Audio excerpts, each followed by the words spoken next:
Hi, welcome to part 2 of the Courageous Decade. I'm Vanessa Couto, life purpose coach and astrologer. And in this part 2, we're going to be exploring the bigger backdrop, which means looking at the longer astrological cycles, the planetary cycles, to give us a sense of the deeper foundation that has been set for us, and that has an influence on what's unfolding now in our world, in our culture, in this paradigm shift that we're undergoing. So, of all the cycles of how planets come together in their sort of new moon phase when they do their conjunctions, the longest one is the conjunction of Neptune and Pluto. And these two planets, the slower moving planets, they only come together at about 492 years. So let's say, give or take, every 500 years, they come together. So as you can see, that really sets the deep, deep foundation of what is unfolding in the world. And the last time they did that was in 1891, August 2nd, and it was at 8 degrees of Gemini. So we're really not that very far in this cycle. We're at the beginning of some big shift that started in 1891. So for all you history buffs out there, it's a good time to take a look at what was going on in 1891, in the late 1800s. So if you think about it, Neptune here is representing the power to sway a large demographic in ways of thinking. There are new ideas coming in, and it's taking over large parts of the population. And then you add Pluto to the mix, and that can bring an experience of some awakening, something much deeper.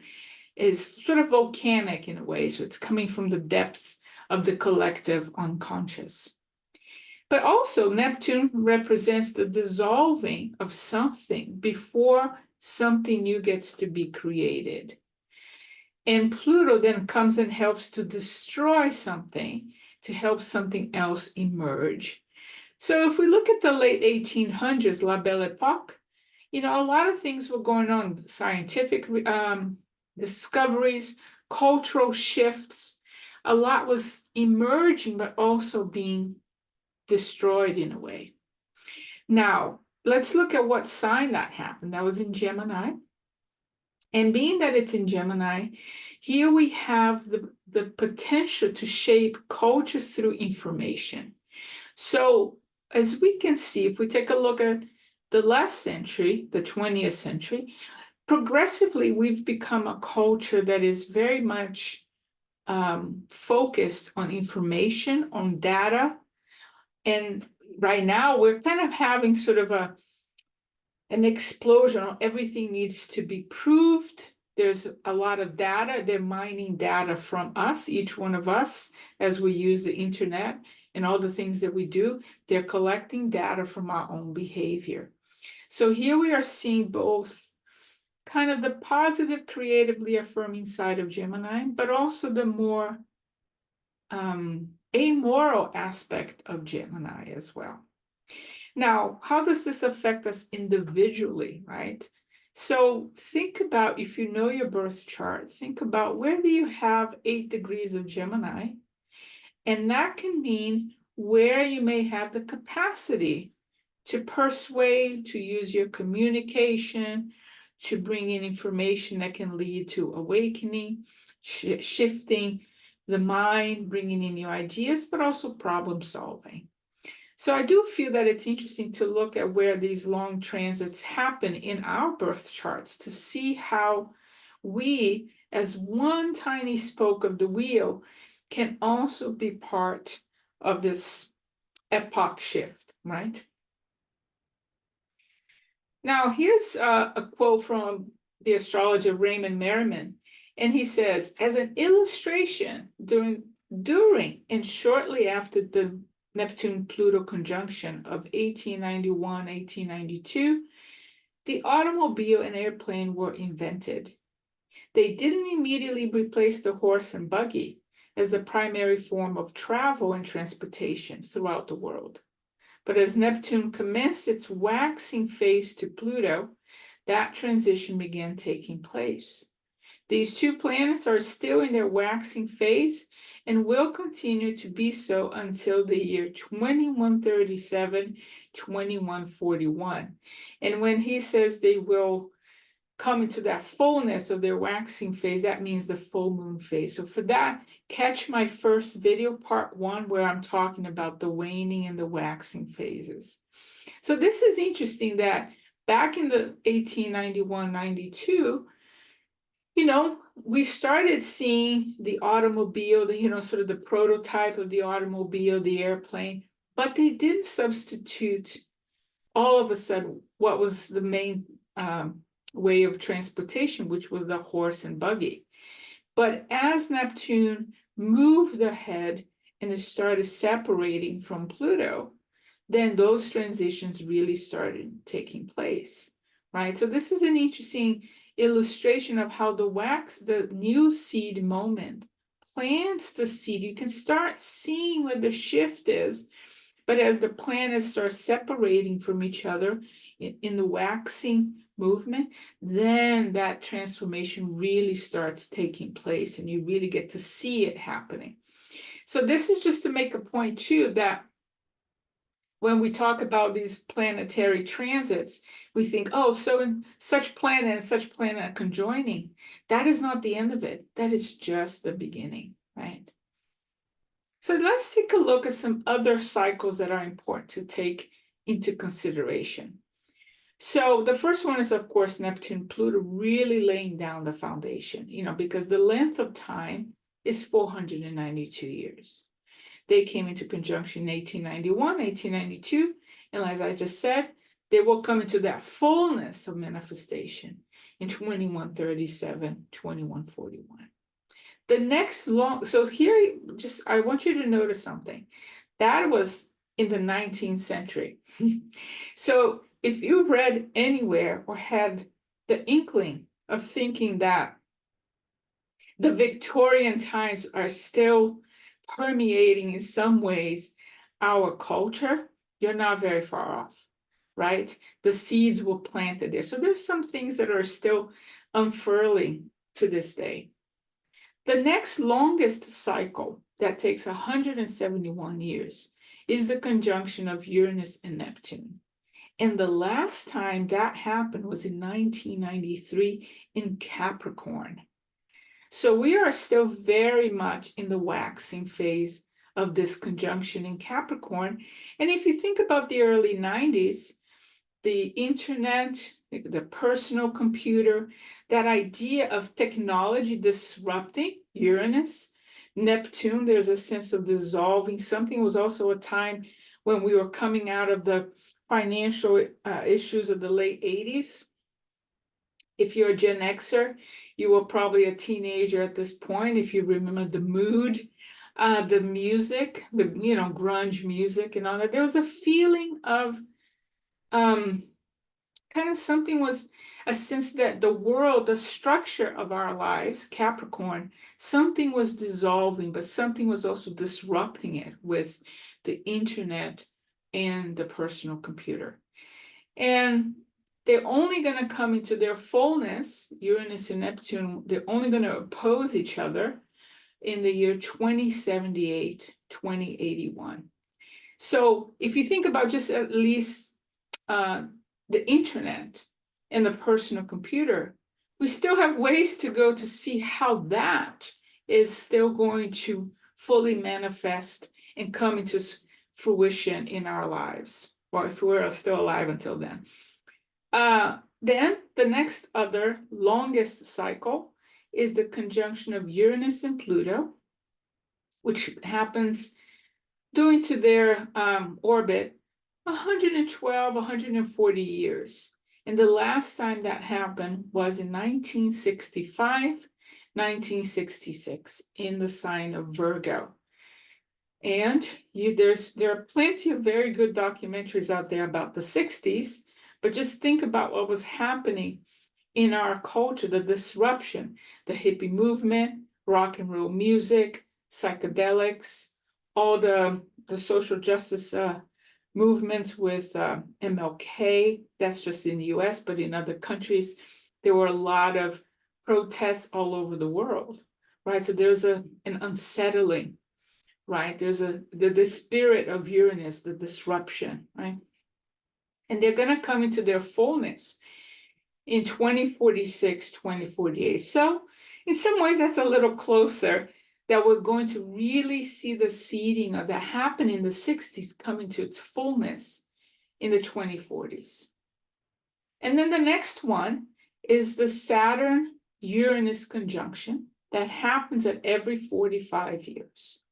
And the last one that happened was in 1988. Again, if you think about the economy in the late 80s, again, the beginnings of a sense of a disruption, that was also in Libra.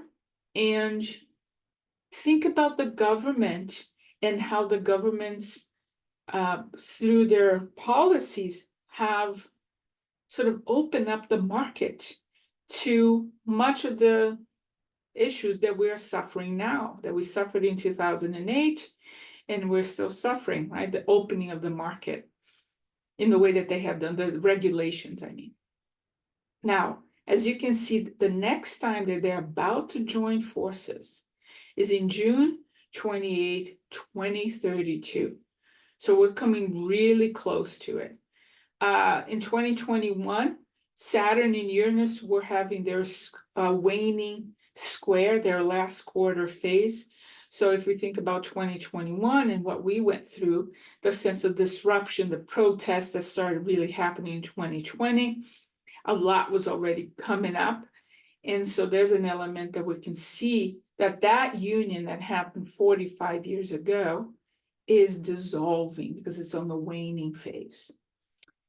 And then the other cycle is Saturn and Neptune that happens every 36 years.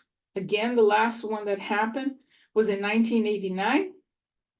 And the next one that's coming pretty much around the corner is going to be in February 2026. And that's going to be at 0 degrees of Aries. So we're very much on the balsamic phase of the Saturn-Neptune. So I would just want to highlight here, especially with the Saturn-Uranus and the Saturn-Neptune, both of these cycles that have long-standing cultural shifts for us are on their waning phase. So there's a sense that the center can no longer hold. Something is dissolving, but as I've said in my previous video, it's in that waning phase that we get to see the inkling of what might be the new seed, the new idea that's about to be planted, if you will. And then the other cycle is Saturn Pluto, which takes place between 32 to 37 years. And the last time they came together was on January 12th, 2020, really kickstarting this courageous decade. And so I think that's an important element because we're still very, very much in the early stages of this waxing phase of the Saturn-Pluto conjunction. And then the last one here, Jupiter and Saturn, they come together every 20 years. The last time it happened was on December 21st, 2020. So as you can see, these last two couplings of planets, they came together not long ago. So we are still very much in the early stages of it, that we're still only now starting to see what they're really about, right? And their fullness is only going to take shape in the decade of the 30s, right? Actually, Jupiter and Saturn kickstarts, we're going to see more of it, the fullness of it, in 2029. So there's still a lot of ground to cover. So I want to talk about the concept of the interregnum, which is a Latin word that really means the great in-between, because this is really the essence of this decade of the 20s, the courageous decade. So really between the years 2020 and 2026, we are in this interregnum, this in-between. interregnum meant in Latin between reigns. So it's in the midst of, and regnum meant to rule the realm. And also it had to do with the idea of moving in a straight line, to lead, to rule. So it's kind of like we're in between governments. We're in between the king is dead, but we're not so sure about the new king just yet. And this is interesting. I'm not going to go deep into this, but if you just see what's happening in the UK, Queen Elizabeth died. King Charles is on the throne now, but he's sick. And so there's now starting to be a lot of questions about who's going to be the king, right? How long is Charles going to be around? What about Prince William? So even symbolically, there it is being played out for us. And if we think about two things, Saturn and Jupiter, that conjunction really, for the ancients, had a lot to do with the idea that long live the king is dead, long live the new king. There's a sense of toppling down of rulers.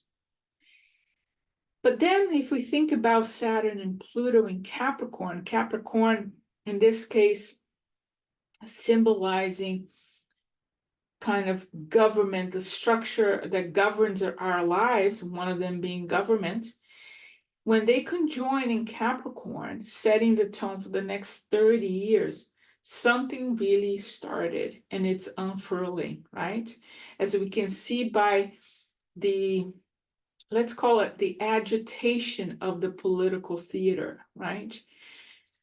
It's something is missing. It's kind of like we don't have good sovereigns. We don't have good kings showing up. So there's a battle for the government, right? We are seeing it being played out, at least here in the United States. So something to think about, that we are in between reigns. And just think about this historically. From January of 1649, so this is in the 17th century, and May of 1660, that was the period in the UK, England at that time, where they had the execution of King Charles I. That happened on January 30th, 1649. And the arrival of his son, Charles II, only happened in 1660. And that was the beginning of what they call the Restoration. But between that time, those years, 49 to 60, England was under various forms of Republican government. We have Cromwell ruling the country, right? There was a lot of battles. There was a civil war. So that's just to illustrate. I'm not saying this is what's going to happen, but you can have a sense of the theme. There's a resonance with the theme of something that is coming undone, right? One king is beheaded, but the other king, the other sovereign, only comes several years later. So let's explore just a little bit Saturn and Pluto. As we know, the conjunction happened in 2020, and it may feel like it's old news, but now that Saturn is further away from Pluto, it's in Pisces now, and Pluto has just moved into Aquarius. We're starting to really see some of the themes really take shape. So some of the themes can be related to emerging nations, a questioning around national identity. Who are we? What is our country about? What kind of leader do we want? And here we are having these conversations. It has a lot to do with deep cultural transformations, and also a sense of a purging, a letting go, but also resurrecting certain things that we thought were dead. And this doesn't necessarily mean that it's, if you will, good or bad, but something is brought back from the dead, if you will. Individually, you can see this in people's lives. There's a deep sense of like letting go, of purging something. So there's that intensity of that. People purging in many forms. It can be felt like awakenings. It can be felt like decluttering physically and mentally. There's something of like going back to basics, right? To the skeleton, which is very, very Saturn. And if you remember 2020, there was a lot about what is essential workers. We were reduced to the essentials of our lives, right? Another idea that tends to happen a lot with Saturn and Pluto as a theme is the perspective of seeing things black and white. There's a fundamentalist shift in perspective, as if we got to get back to basics. Everything's black and white. There's that sense of, there's a lot of trimming of the fat, if you will. That can be both positive and healthy. That can also be very challenging because it can strip down, take away a sense of imagination, right? There's also the focus on order and sometimes compulsive power, as we're seeing in the world, the sort of many countries voting conservative. And if we think about some political movements, they're total resurrections of like, we thought that was dead, we thought that was done, but it's coming back. And so there is a definite clash that we're seeing both in our personal lives and in the world. A clash between what is transformative, but it's versus against the forces that are conservative.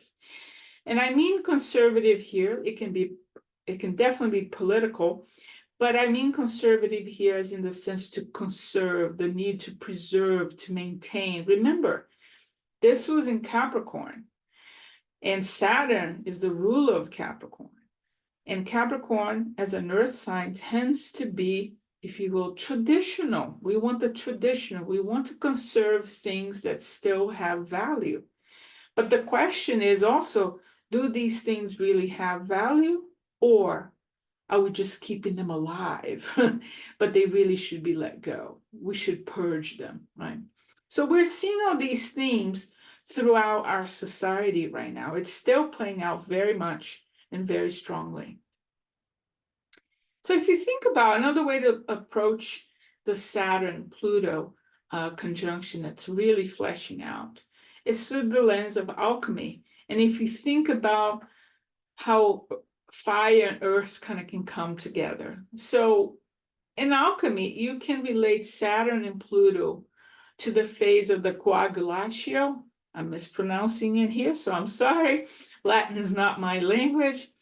And the calcionatio. So both of these have to do with the coagulation and the calcification of something, right? There's that sense of something is no longer fluid, it gets sort of coagulated into a shape.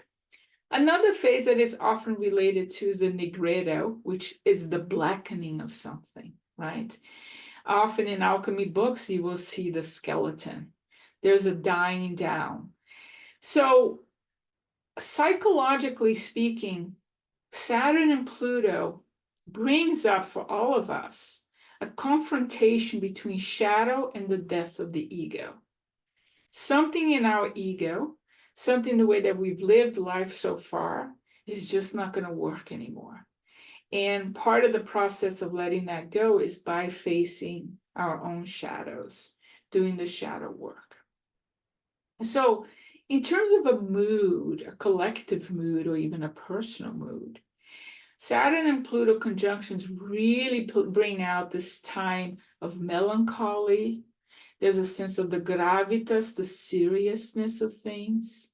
And there's a sense also of the limitations of our incarnation. And we're really seeing this through the climate crisis, through the sense that our dreams are being kind of shattered and we don't know what's going to happen. There's a very kind of collective black mood about the future of humanity. We're thinking about death in a mass scale, right? And extinction.